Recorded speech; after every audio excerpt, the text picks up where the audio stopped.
you're here. We have a lot of illustrious people in our audience, so I'm not going to list all of you, but really pleased that you came for this event. We are very fortunate to be hosting Governor Scott Walker and the person that he's going to introduce, Reed Hall, and I'm going to just let you do that part. But thank you for coming. Really, really appreciate it. Thank you. Take care. Thank you. We appreciate you hosting. It's good to be back in Sheboygan. Good to be at the Chamber. It's very fitting with our announcement today because all throughout this week, traveling the state, introducing Reed Hall as our new CEO for the Wisconsin Economic Development Corporation. Something we're very excited about. And I just wanted to spend a few moments and appreciate actually the wide variety of folks from the Chamber, from local and state officials who are here, and folks all throughout this county who are interested in economic development, and really throughout this region, not only Sheboygan, but Manitowoc County as well. And obviously you've had an active force here on many different levels when it comes to economic development, and that's something we want to continue and build off of as we go forward with this new leadership. Reed, in fact, we just came from Marshville, which was appropriate because Reed spent a good chunk of his professional career in Marshville. He was about close to 25 years as the general counsel for the Marshville Clinic, and then the last 10 years of his career before he retired was the head of the Marshville Clinic. It went at that time initially from about 140 physicians to over 800. Saw a tremendous growth in terms of not only staff, but the number of clinic sites that they had around the state of Wisconsin and beyond. And really just marvelous growth in terms of job creation and I think something particularly important in his new role, managing a wide variety of stakeholders, not only physicians, medical staff, professional staff, a variety of communities in which the clinic was located and moved into, and did a tremendous job. We had the Marshville Area Chamber of Commerce was filled today with people not only who had worked with Reed at the Marshville Clinic, but folks who were involved with him in the Rotary and all sorts of other activities throughout that area.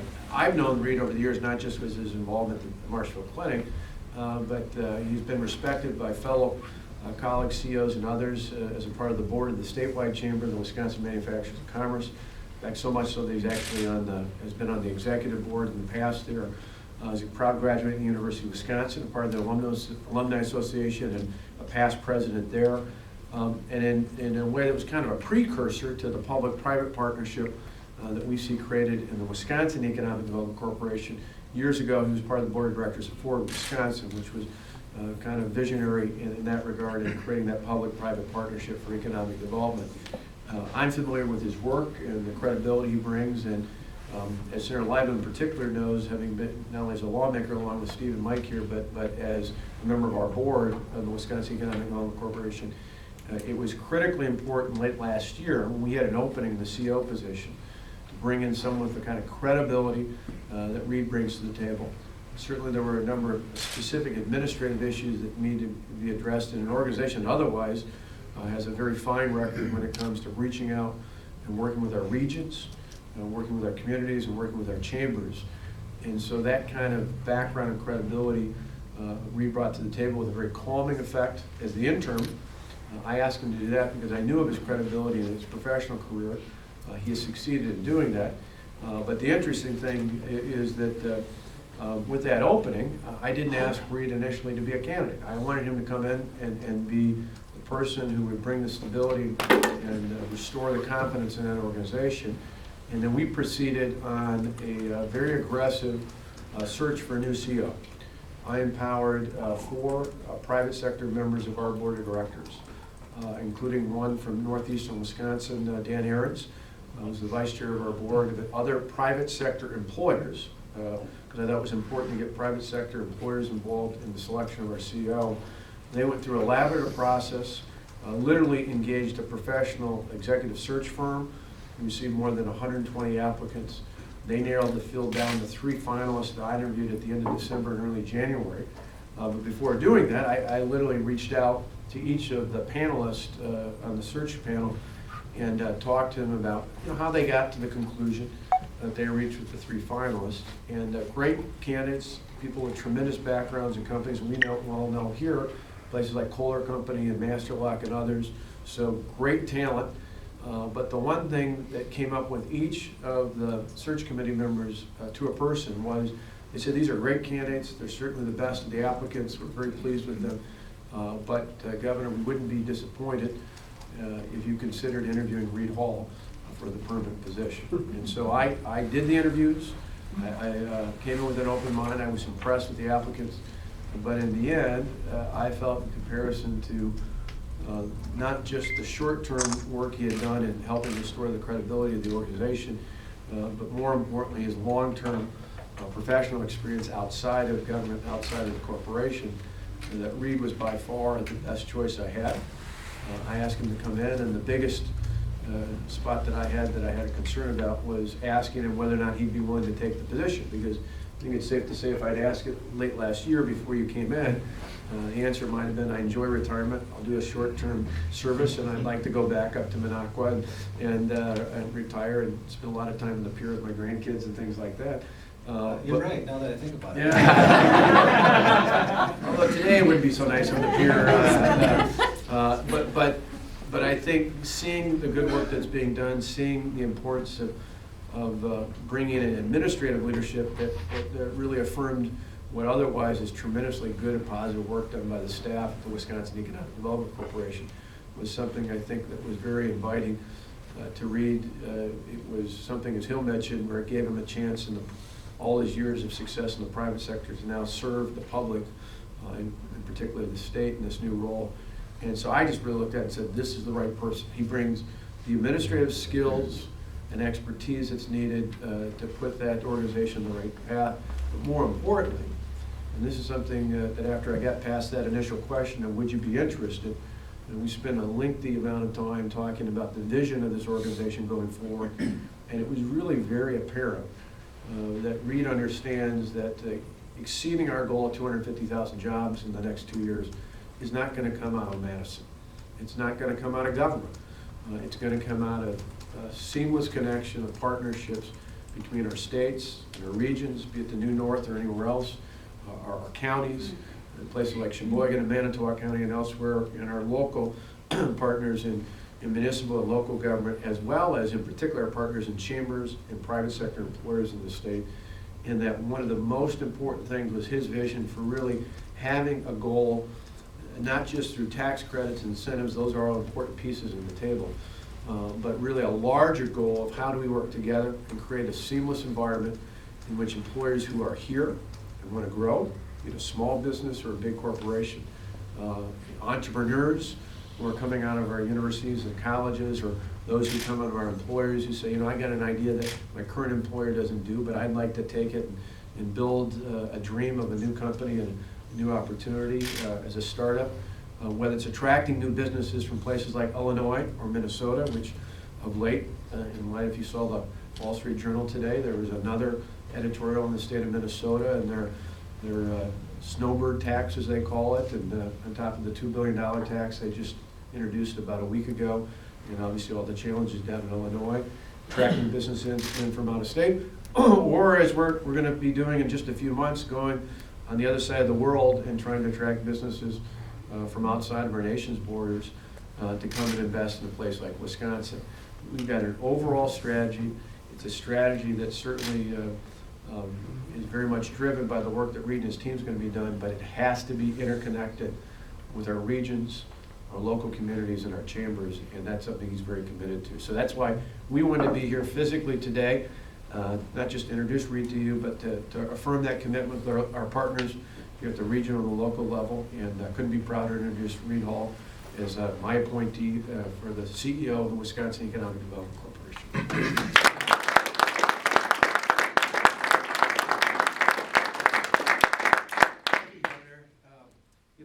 My children ask me why I want to do this. I was retired for 2 years in the Marshfield Clinic after 36 years in Marshfield. I practiced law for 2 years and I was at the Marshfield Clinic for 34 years physically. It was a wonderful career. Professionally and personally, it was very rewarding. Many, many friends in Marshfield. I enjoyed retirement. We enjoy being up north. Grandchildren visit us there frequently. It's a wonderful part of my life. But when the governor calls, it's very hard to say no to the governor, as you probably all know already. So But more importantly, it gives me an opportunity after 36 years in the private side of business to do public service.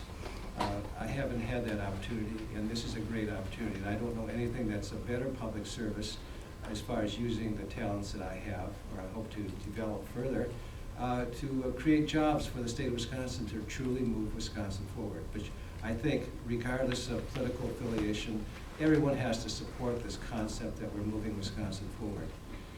What we're doing now, right now we're in this chapter of history of the agency where we're recreating credibility in some ways. We are hiring a new chief financial officer.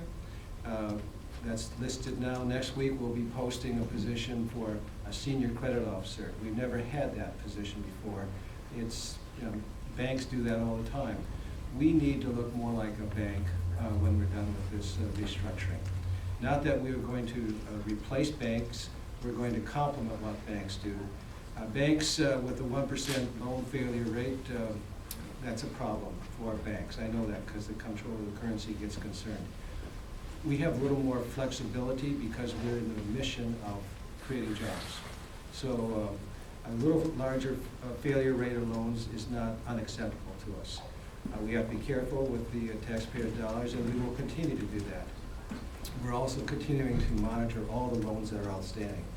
And you saw some figures about how many loans were not filed. That number is down very, very substantially now, and I think it's going to be down to zero as far as all the loans that are not, there are no loans now that are not being filed, they are all. We still have some bad debts out there, but we expect some bad debts just because of the job creation mission that we have.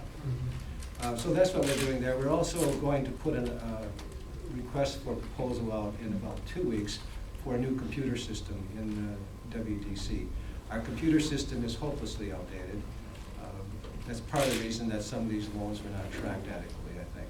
That will be done, and hopefully at the end of maybe a 3-month period, WDC is going to be operating much more like a bank, which I think is part of our responsibility to the taxpayers of Wisconsin. Now, how are we going to accomplish the 250,000 job issue? It's about creating jobs for families. And I know the number is that initially it was an artificial number. It's a wonderful goal for all of us, not only in Madison, but throughout the entire state, because it shows Wisconsin's moving forward. We're going to obviously have to work with the partnerships that we have now and that we will create more in the future. And certainly the partnerships with the chambers across the state, the economic development authorities, critical to our success and the state's success. You're on the ground. You know how to help us out with this. We have some tools. We have loans. We have some forgivable loans. We have grants. We have certified site surveys. We have bonds. Whatever's available from the legislature to us, we will utilize to make WDC in the state of Wisconsin successful. But we really need the partnership with the chambers and the economic development authorities locally to make that successful. And as the governor pointed out, we're going to help startups, nurture them. We're going to nurture existing businesses to hopefully encourage them to grow in the state. And I think part of that's already been done with a better tax climate, and that's going to be even improving more, as you've seen the governor mention. The regulatory climate of Wisconsin, whether it's from the DNR or whatever other regulations are out there, that encourages growth, we think. So that'll be part of it. We're going to look out of state. We're going to look beyond the borders of Wisconsin. We're pleased to report that last year was a record export year. Those numbers should be out next week, actually, the formal numbers, but it's a very substantial number. So Wisconsin manufacturers exporting products that are made here overseas, especially to the Pacific Rim, because that's the fastest growing component of the world as far as population and consumers. That's why the governor is taking a trade mission to China in April. Hopefully we'll also encourage some investment from China in the United States, specifically in Wisconsin, to help Wisconsin businesses grow. Lots of opportunities there, and we look forward to working with you to make all these opportunities successful. So with that, I think maybe we have some time for a couple questions if anyone has any questions. Boy, we must have been very happy.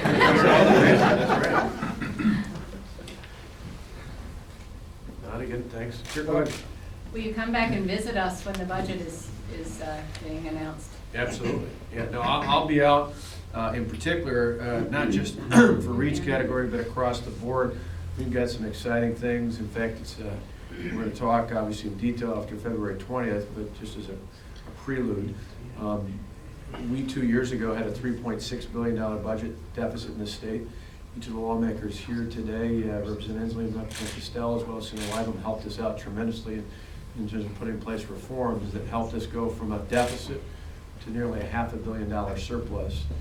With that in mind, one of the big things we're going to do is put a portion of that money back in the hands of the people of the state by lowering the individual income tax rates in Wisconsin. That'll help not only individuals as consumers, which of course help a lot of your members, it'll help a lot of your members directly because as probably all, or at least most of you know, most of our businesses in the state are small businesses, and most of them don't pay corporate taxes, they pay individual income taxes. And so when we lower those rates, it'll help businesses, small businesses, put more money not only back in their hands, but for most small businesses I visited and talked to and worked with, if they have more money in their hands, that means more money invested in capital, which then turns around and puts more people to work in each of those employer opportunities. So we're going to do that. We're going to work on workforce development because we know one of the other challenges you hear from a lot of your members, I'm sure, at the Chamber is not only about creating jobs, it's about making sure that people have the skill sets needed to fill those jobs. One of the most obvious areas is in manufacturing, where you've got vacancies and everything from engineering to welding and fabricating and CNC operators. But it goes beyond that to information technology, to healthcare, even in some professions like accounting and finance in some parts of the state. And so we're going to be very aggressive in doing that so that we're not only helping people create jobs, we're helping to fill those jobs, which we think is vitally important, not just in the short term, but long term. And then we're also going to talk a fair amount about investments in education, both K-12 and higher education, and in investing in our infrastructure, knowing that in transportation in particular, but also in cost-effective, reliable sources of power, clean water technology, adequate internet connection, particularly in more rural areas, and investments in our healthcare infrastructure are all key parts of hitting our goals when it comes to jobs. So a lot of those things will be out in the future. You're here. Sheboygan is a stopping point for many on the way to Door County from Chicago and Milwaukee. Do you see a way to capitalize on the geographic location and make Sheboygan more of a tourist destination? I do, and it's one of those great partnerships. Certainly REIT plays a key role as the CEO at the Economic Development Corporation. But we talked about Monday night when I let the entire cabinet know on my selection, which they were thrilled with. It's really integrated a number of key areas. It's economic development, it's WIDA, but it's also areas like tourism and other key elements in workforce development in the state agencies. And so much of the marketing we do, for example, we did an accelerated amount in tourism in this last budget. Even in a tough economic time, we put more money into the tourism budget and sustained it and actually put in some additional components we're going to look at for things like international tourism attractions and so forth.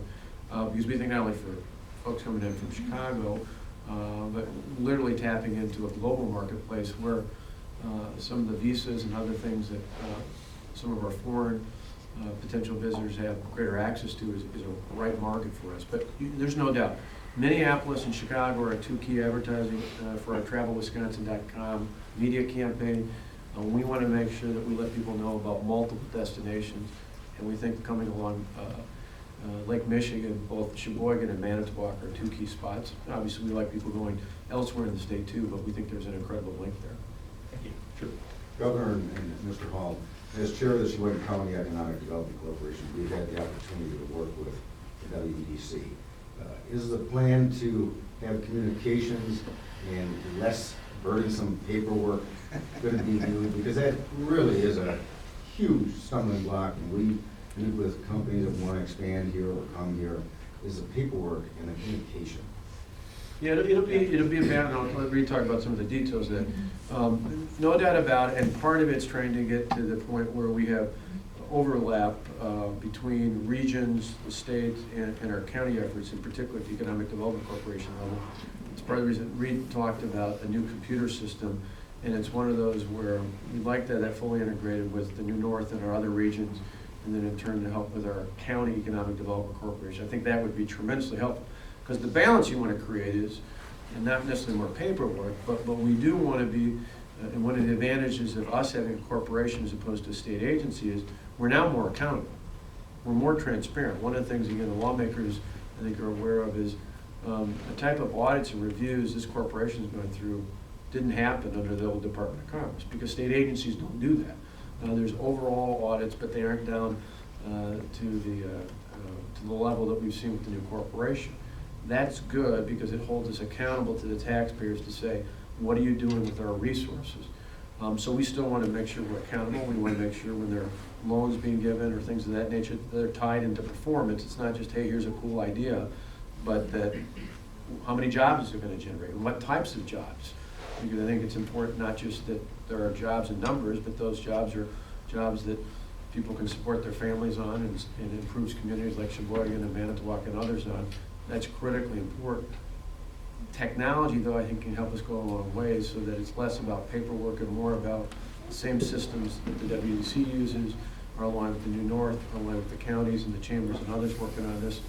So we can say, okay, here's the data. It doesn't have to be rendered 3 or 4 times to get to the same point. You can still have transparency, you can still have accountability. It's just without the excessive burdens that sometimes have come from the old Department of Commerce, in particular in the past.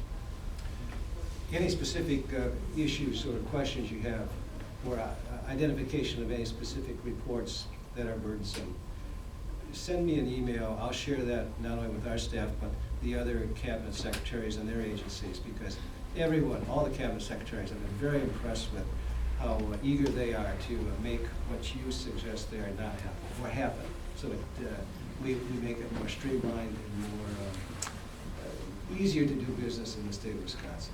Certainly being in the private side for so many years, I understand exactly what you're saying. Any room for improvement, just send me an email, we'll get it shared. Great, thank you. Well, and that, just one other thing on that in general, not just for that specific relationship, which is important, but as Reed mentioned, overall cabinet-wise, one of the employers here today knows we made a visit to their location and talked about, it actually kind of took me back for a little bit, because as I was touring, the comment was, it actually was pretty nice working with the DNR under your administration, which you don't hear often.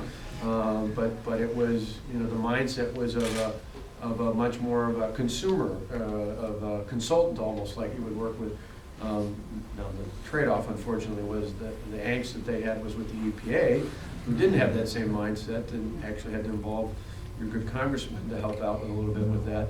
Well, our goal is to make it easier to create jobs, to still protect public safety and public health and do all the things that you all as taxpayers in the state, you know, demand of us, but to do so in a way that's more efficient, it's more effective. And really, the way I've summed it up at Cabinet is, I want to streamline the bureaucratic, or streamline the regulatory process. So what we enforce is about common sense, not about bureaucratic red tape. If it makes sense, we'll do it. If it doesn't, we're going to try and streamline it out. So not just in that partnership, but in anything, the DNR, financial institutions, all